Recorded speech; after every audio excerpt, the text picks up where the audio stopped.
place, not per se the Capitol, but in an everyday workplace, if a derogatory statement or an inflective statement against a boss or some other employee were made, and that boss or employee just shrugged it off, would you in fact do the same process you're doing now, saying that this man made or woman made a report or made a statement against a person and they don't care, they didn't make a report against it, they didn't say it offended them? Would you in fact, as an attorney for this type of thing, would you in fact do an investigation on that statement?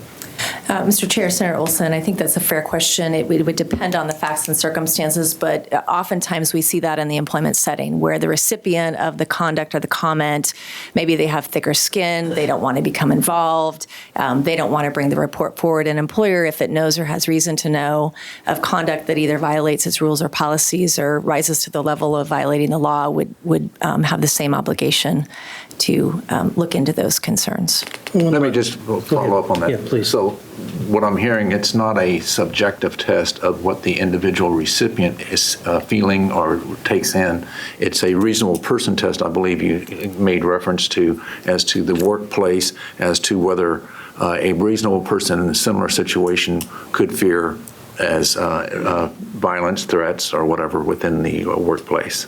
Yes, Mr. Chair, it really is under Oregon law, and I think is set forth in Rule 27. It is the reasonable person test, right? It's not every slight in the employment setting that's going to rise to the level of a full stop investigation or someone being disciplined or anything like that. But the law looks at the reasonable person test as a balance between objective and subjective factors.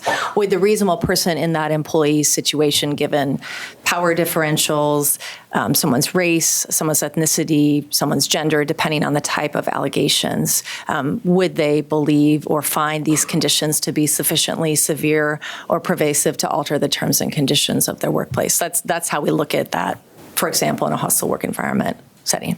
All right. I do have other